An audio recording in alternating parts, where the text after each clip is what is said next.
Assalamualaikum, good evening. Welcome to another edition of the Community Talk Show. I'm your host on Radio Aapke Awaaz, www.aapkeawaaz.co.uk. You can listen to us on the Radio Garden app. You can listen to us on the Hindi radio app. And also, you can listen to us on the Aapke Awaaz app. In addition, you can listen to us on www.aapkeawaaz.co.uk. As always, my community programs are all about community issues, local concerns.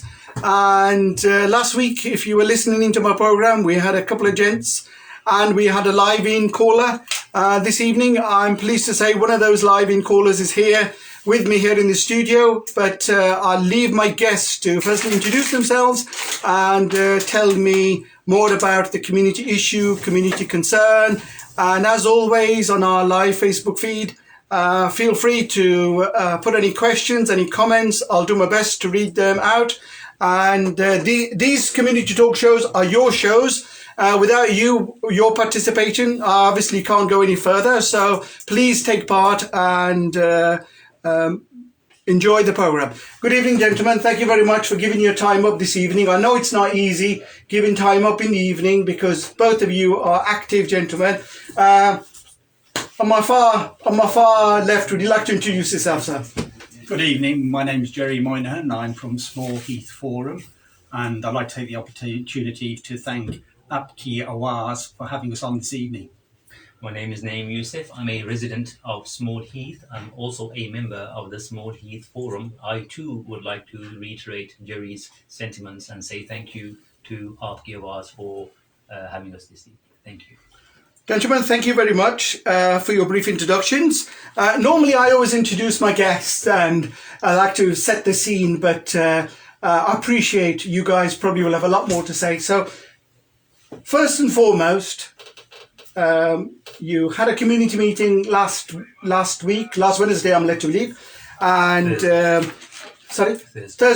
last Thursday, and local people were invited. So, to yourself, Naeem, just give us a brief overview of, either of you, give us a brief overview of the purpose of that meeting and what was the outcome.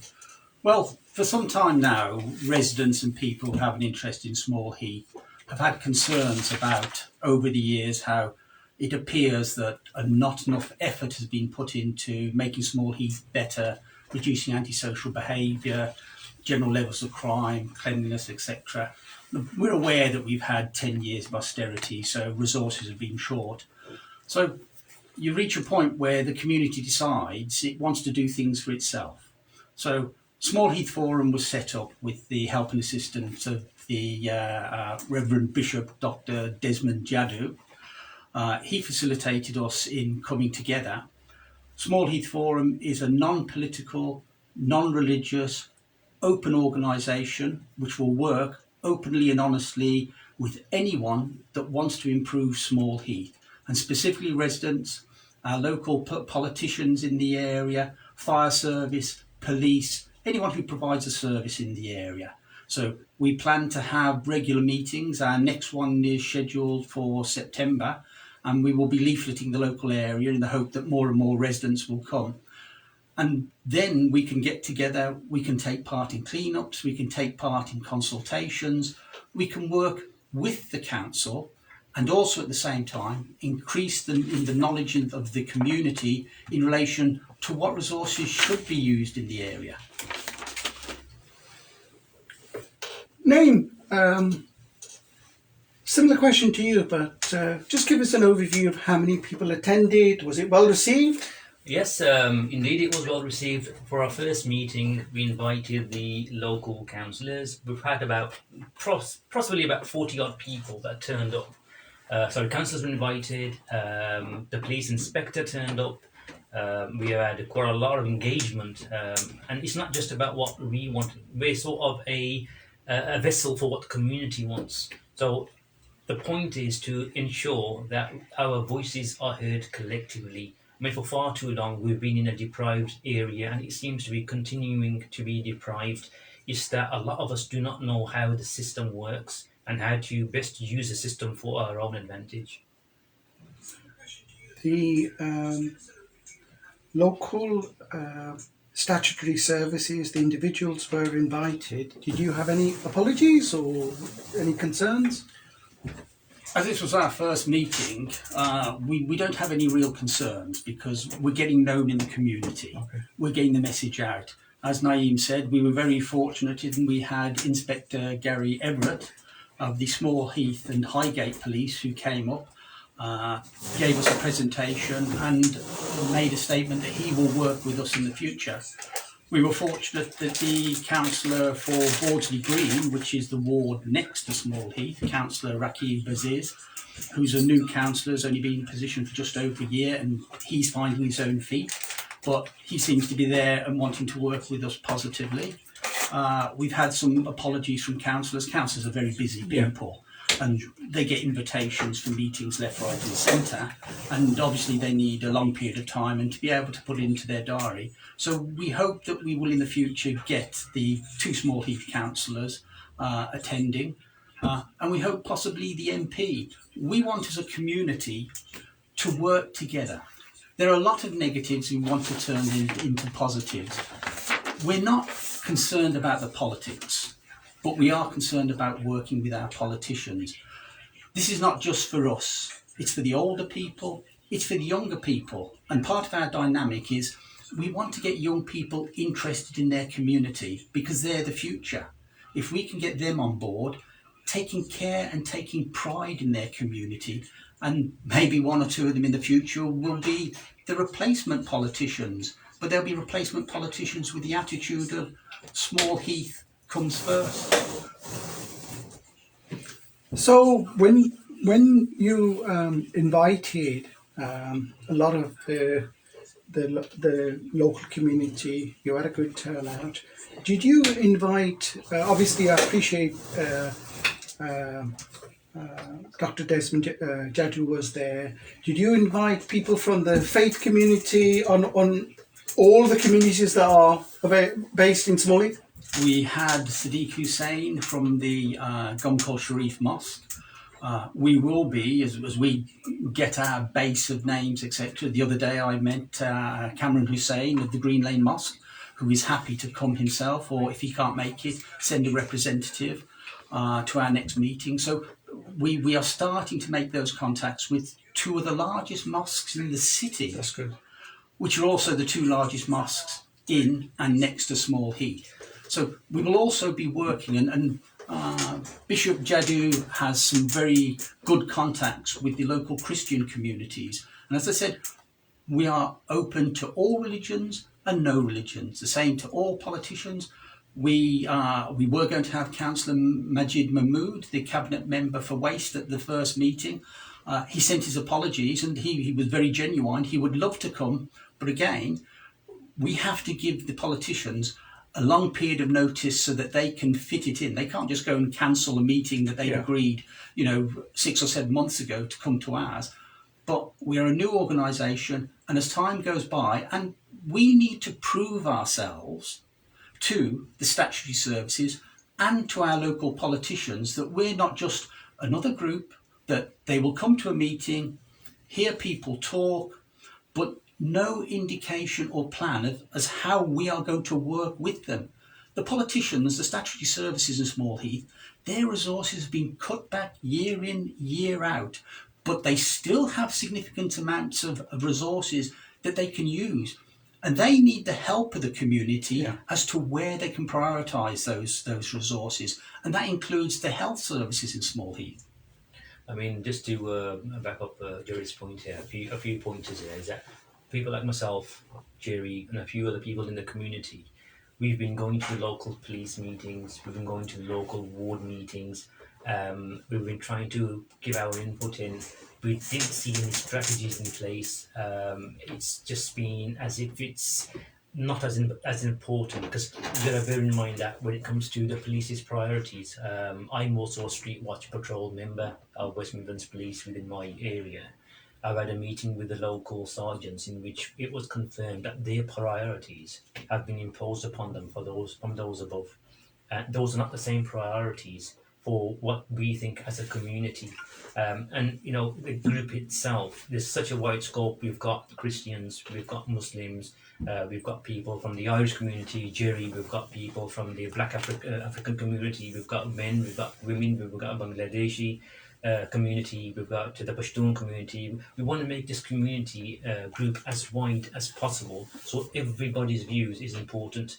And this is why one of the reasons that we set up this forum is we felt that a lot of what we were saying fell on deaf ears, and we're not leaving it up to the authorities. We're taking the lead now. So part of this group, we're informing the residents of Small Heath into for example, the dangers of the nitrous oxides, what's going on in Small Heath. A lot of people are unaware. I mean, just to quickly finish this point off, I took a bottle of this smart whip canister to a local masjid, and I showed it to the imam. He had absolutely no idea what it was. So it's as much about education as anything else. I mean, this one here is the company called Cream Deluxe. This is 666 grams. The ones that we normally get is the aluminium smart whip canister, which is 646 grams. Yes. Jerry stumbled across a lot over the weekend. Jerry can inform you on that. Do you want to elaborate on that point? Our most recent find was a bunch of 57. So someone was doing extreme harm to themselves and others.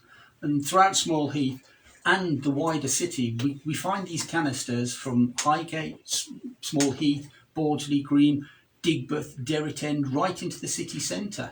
At the weekend, we found 5 of them opposite the Crown Plaza Hotel just off Broad Street. So it's a kind of endemic thing, these canisters, and they've been growing. People may be aware of the small silver ones that you'd find on the streets. People progress from those small silver ones to these canisters. They've even gone as large as 1.3 kilograms, massive canisters of nitrous oxide. So Naeem has been trying to get the issue out to the community of the harms that these things are causing in the community. The same as Dr. Nichols.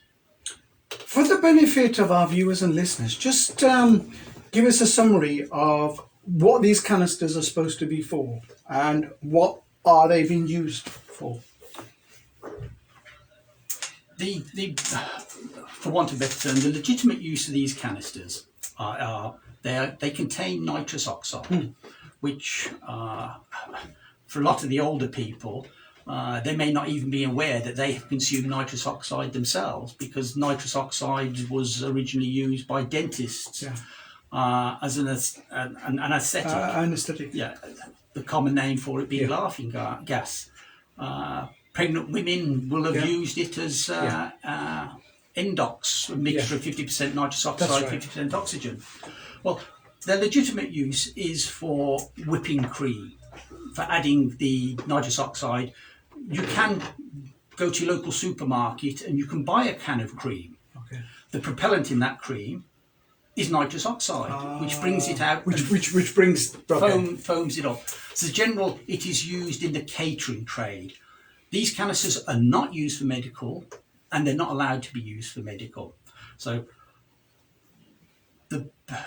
the problem of nitrous oxide is abuse is not a new one. Okay. Nitrous oxide was discovered by a Birmingham resident, Joseph Priestley, circa 1772. And the main use of nitrous oxide was 1793. In the 1800s, the more affluent people, and remember that Small Heath in 1800s was a very, very affluent area. The houses along Small Heath Park, Tennyson Road, etc., even had coach houses for the coach and horses. So in the early 1800s, wealthy people actually had parties, high society parties, where they would use nitrous oxide. So it goes back a considerable amount of time, and then in recent years it became the hippie crack. It was used at festivals, etc., by invariably young people. Since about the early 2010s, it's become more prevalent, starting with the small silver ones.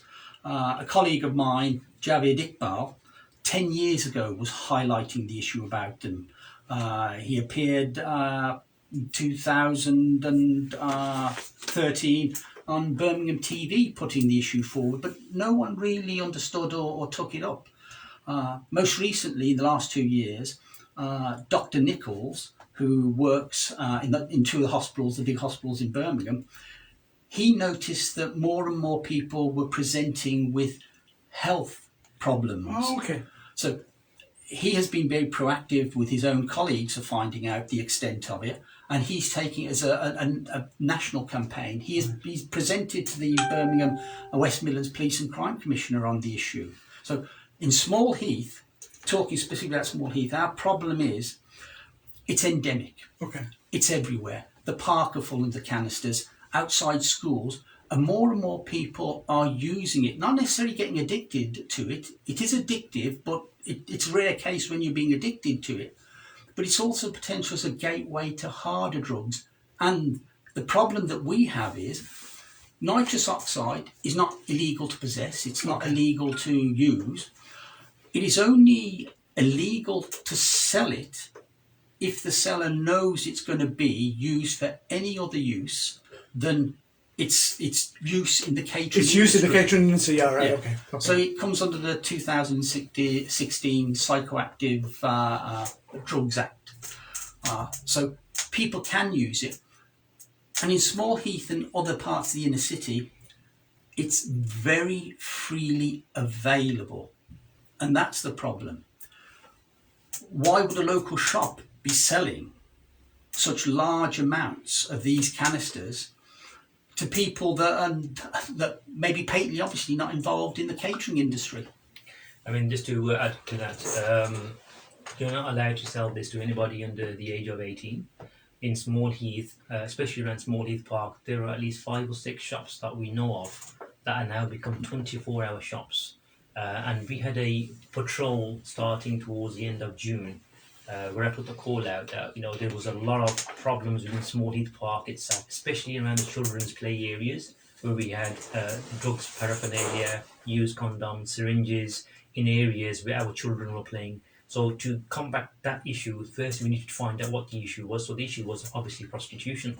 So for 2 weeks solid, myself, Javed, and a few other guys, Naveed, the Bearded Bays, Aftab Hussain, Muazzam, a couple of guys, residents from Tennyson Road, we came together to patrol solidly from 10 o'clock till 1 o'clock in the morning, trying to find out what was going on. And as part of that, what we actually realised was we saw a massive amount of nitrous oxide bottles being sold within that time frame. So we're looking at approximately 100 bottles in that 3-hour period sold to just cars. These guys would come out to the cars. It's like a delivery service. They'd come out to your car with bottles of gas and the balloons, take the money and go back in again. And with that came the antisocial behaviour. With that came the cars that were driving erratically, dangerously. A number of times we saw near-on, head-on collisions. So it is not just the fact that they've been selling it to the people, but they know that they're selling. We've actually gone into these shops, the shops we don't want to name, Right. but we've actually gone into these shops to educate these people, to let them know what we're about in Small Heath. And to be honest with you, if you're selling 100 bottles at £35 a pop over a 3-hour period, that's what, £3,500 on one night staking. Multiply that by how many nights there are in a year, 365. That's close to £1.3 million a year sales on nitrous oxide from one shop. The amount of bottles that I've actually picked up, the vast majority were in and around our green spaces, like Small Heath Park, like Digby Park, like Grange Road Park, and I've collected over 300, maybe 350 canisters. So at times we're collecting 20 bottles in one go, we're collecting 30 bottles, and as Jerry pointed out the other day, 57 bottles in one trip. That shows us the scale of the problem, and it is not a very good. It's not a good look for Small Heath and Small Heath residents, given the effects. Some are short term, some are long term. It can go from a tingling sensation all the way to paralysis and death. So the patrols that you've highlighted some issues, and prostitution and nitrous oxide abuse was another one of them. How have you gone about educating the community to let the community aware of like what's going on their doorstep? I mean, one thing that we like in our communities are WhatsApp messages. So people within our community will know me by now because I'm bombarding them, unfortunately, with all these messages. We're trying to get them together. So one thing that we actually did was we did a lot of door knocking. So when it came to the initial door knocking, we knocked the doors of Tennyson Road to say, listen, this stuff is happening right on your doorstep. You need to come out and actually have a voice, because one of the doors that we knocked, people are like actually two, sorry, they've turned around. They've been so fed up now with the system. They're saying, "No, what? We're selling up. We just cannot take it here anymore.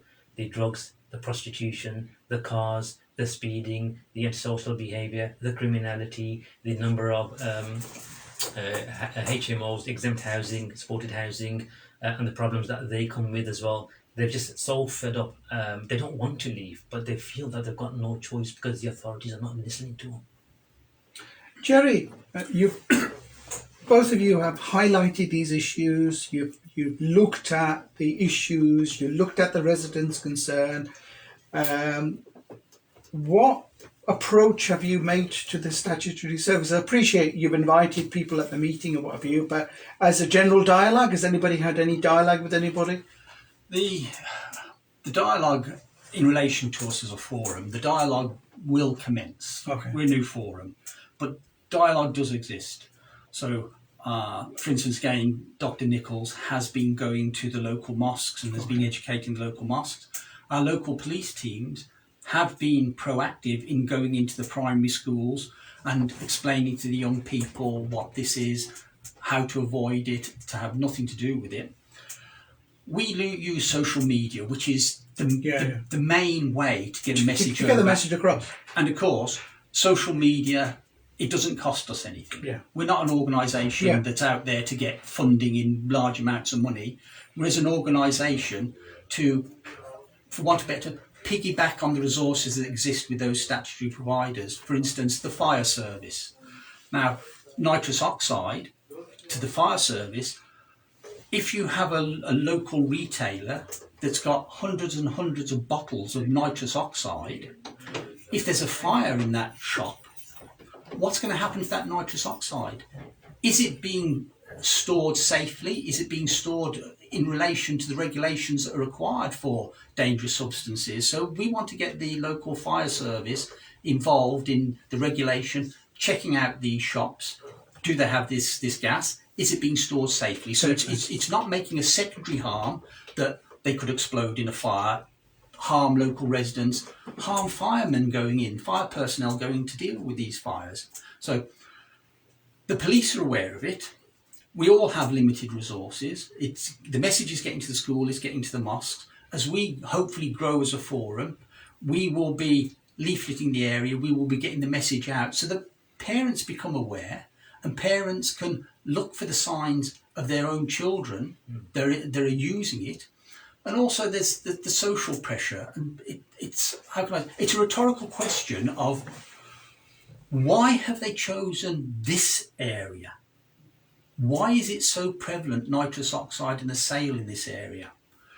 Going back just purely on the educational, why are our young people resorting to nitrous oxide? Why do they need it? What are we lacking in the education system, in the home background, in employment, jobs, health? Why do they have to go for nitrous oxide? And what is that nitrous oxide? Where does it lead them?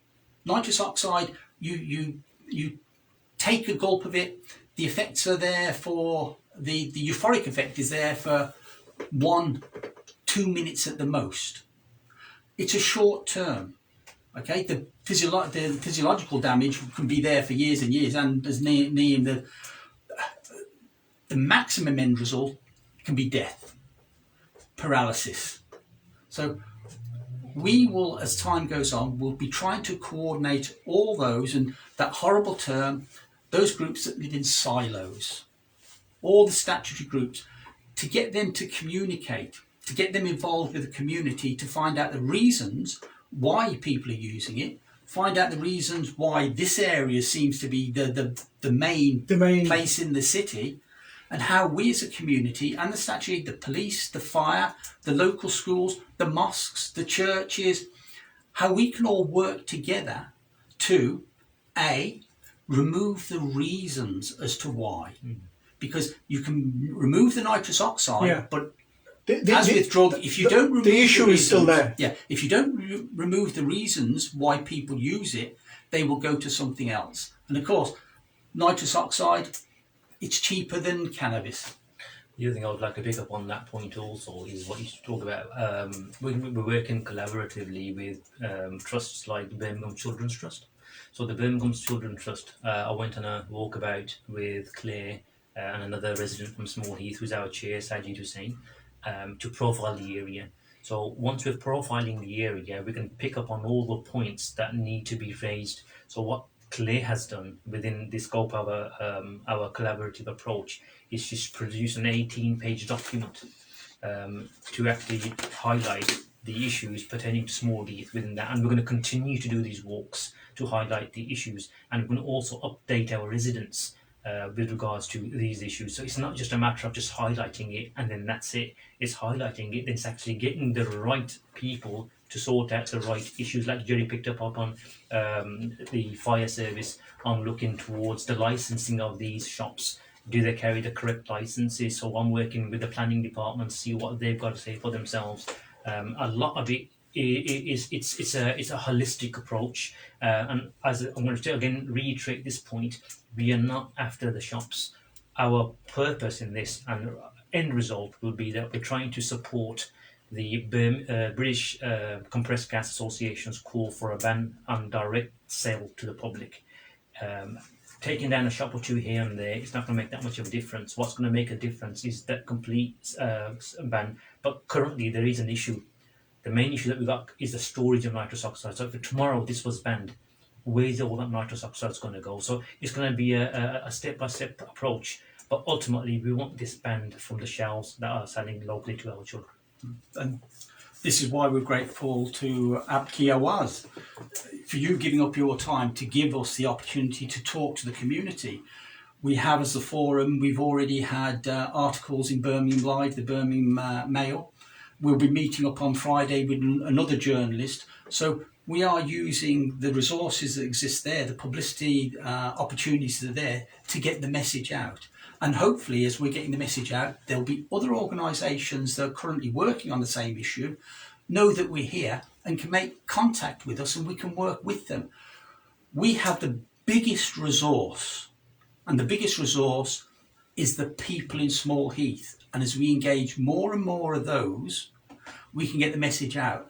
But we as an organisation, we have to build that mutual trust and confidence with the community, so the community feels safe approaching us, and the community feels it's not just another group of people who are talk. We are action. Naeem is action itself. If you want an example of action, Naeem, I think Javid, yeah. Naveed. Yeah. I could give you an endless list, but your listeners and viewers don't want to Not, listen not, to our not, list. not to mention our sister Basmin, who's been a very active member 100%. of the public. I mean, not just on this issue, but going back years. Yes. And you know, from what you were saying is there's a lot of disenfranchisement within the community, just getting the words out, within our community, and a lot of people have gone past the stage where they've lost hope. So when they see somebody within the community, the average Joe blog, like me, I'm nothing special, I'm just your average guy that goes to work, comes back, and they say, hold on, if this guy can do it, people are now coming out saying, hold on, you know, if this guy's going to do it, so can we. We have a massive untapped potential within Small Heath and the local areas. There are a lot of people in there who are suitably qualified, who have the experience, who have kept in the shadows or not come out because they don't have the avenue. But now looking at us, people are contacting us to say, you know what, we want to be part of this group. And again, we're open to anyone and everyone who wants to come. Please come and join the group and support it. Listeners, you're listening to the Community Talk Show. I'm your host, Mohammed Amin, on www.aapkiawaz.co.uk. You can listen to us live on the web links on the Radio Garden app, Hindi radio app, and also our own Radio Aapke of ours app. In the studio this evening, I have two community advocates from the Small Heath area, and basically they are ambassadors from the community, and they are empowering the community to come forward and get involved in community issues. I welcome any comments, as always, in the chat box, and I'll read them out.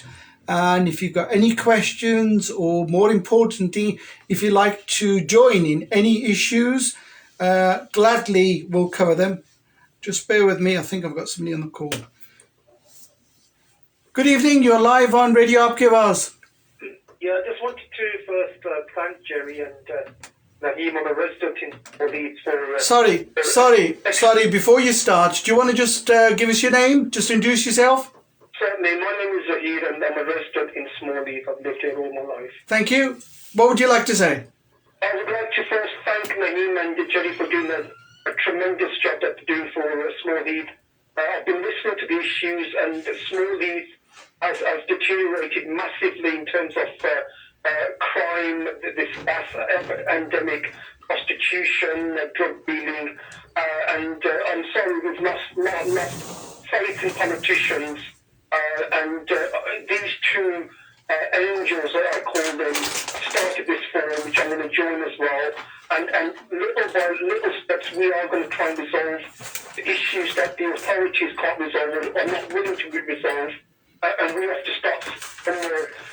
Otherwise, as Naeem said, people have lost hope in Small Heath, and they're just going to move out because it's been overtaken by criminals and prostitution, and we now feel that we can't even walk safely on streets, especially the elderly, because it's all, you see different faces now that you don't recognise, and I've lived here for 50 years. And it's the first time in the last 2 years that I feel that this area has absolutely gone down the drain. And we need to start all opening our eyes and then looking at what's going on. Thank you very much for your wise words and contribution to this evening's programme. One question to you. What can the residents do? Residents can attend these forums and certainly attend these meetings. And the more we highlight what's going on, we all listen to the police, for instance, we've got no resources, then just close the country down. If you're telling us that you've got no resources, then just close the country down. You don't need 10 Downing Street, you don't need Parliament, you don't need anything. Just say, we can't operate. They're sick and tired of hearing. It's become a status quo. We've got no resources. That's not the answer. So there are resources. The councillors get paid handsomely.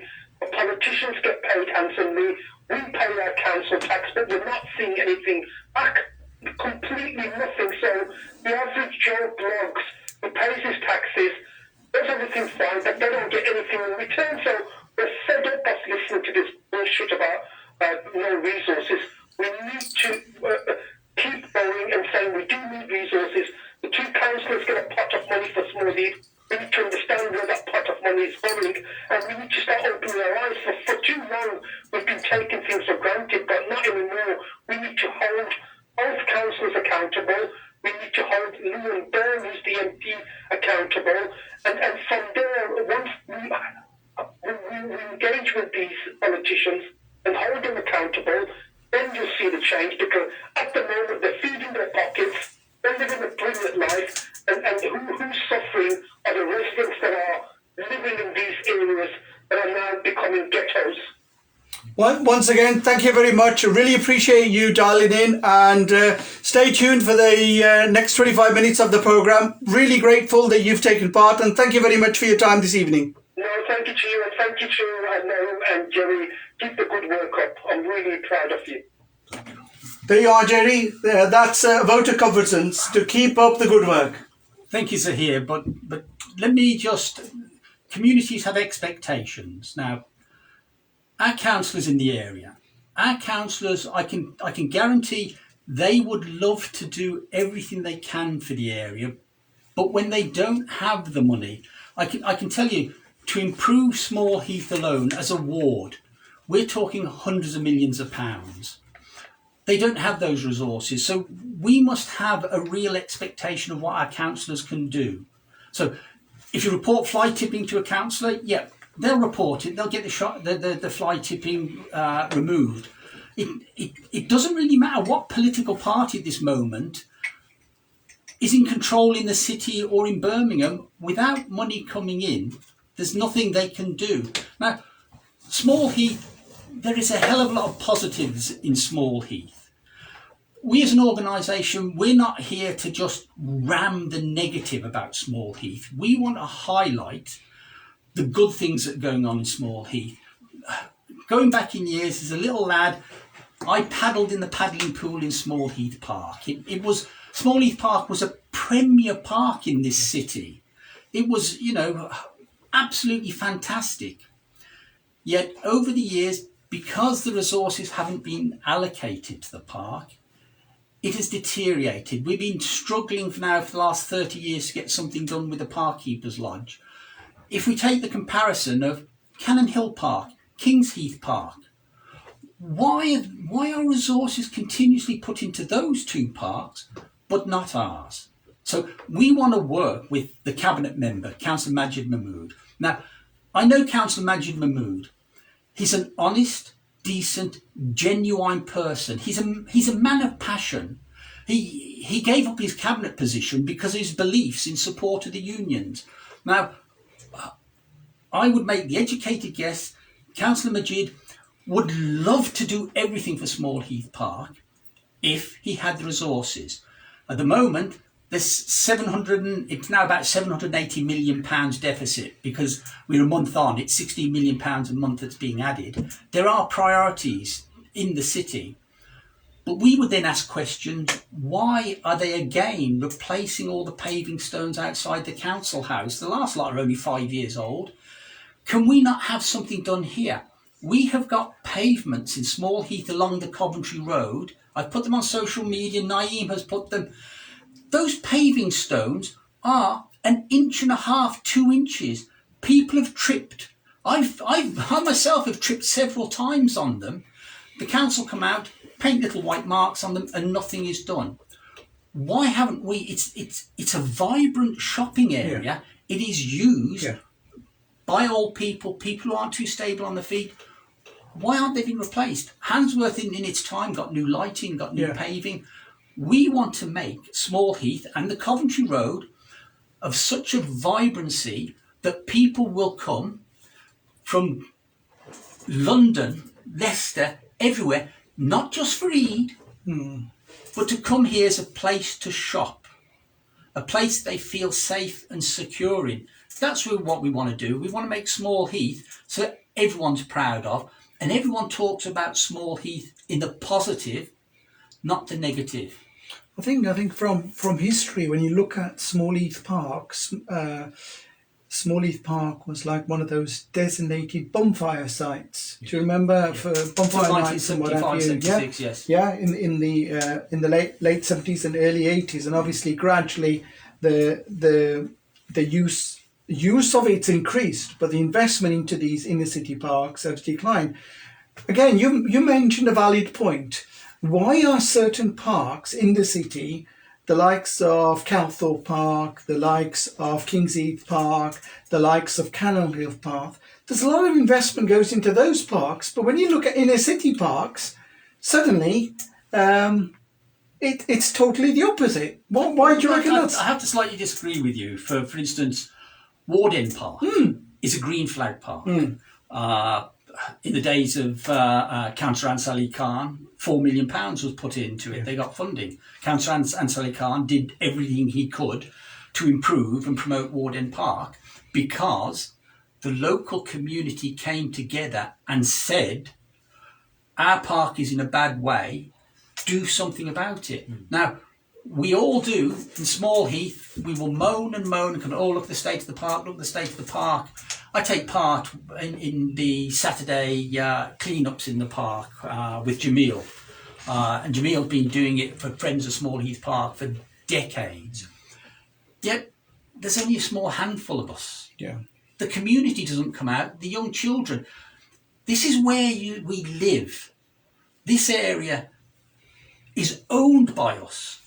And because we own it, we should look after it. And we should be asking that, as Kennedy said, don't ask what your country can do for you. Ask what you can do for the country. Yeah. So the local people in Small Heath need to be saying, right, let us do something about it. Councillor Majid Mahmood does not come into Small Heath with a truck and fly tip. Yeah. He doesn't. Yeah. We fly tip. He doesn't come here and drop litter on the floor. We drop litter on the floor. So we need to take responsibility for that. We need to stop dropping the litter. We need to stop fly tipping. We need to stop doing all the bad things in this area. And it's people like Naeem that go out and are trying to educate people. I mean, just to add a little point to that was for a whole year, myself, residents of Dora Road, we done what we call the Dora Road litter pick solidly for a whole year. Every Sunday we were out on the road. And one of the reasons that we've stopped doing that is we thought that the authorities weren't taking us seriously. Because a lot of the rubbish that you see on our local side roads actually come from the shops on Coventry Road. So you've got for example, the takeaways, the vapes, the containers, all these cans, everything that you see, a lot of it. So we've asked the council and the councillors, please meet us halfway. Get these shops to make sure, as part of the contract, and it is a contractual basis, that they've got to keep part of the frontages clean. If they done that, we'd automatically lose something like at least half the rubbish that we have on our roads. I mean, on average, just so we were collecting approximately 6 bags of litter every single Sunday, and that's 2 days after our local street cleaner was there. So from Friday to Sunday, we had 6 bags every single Sunday.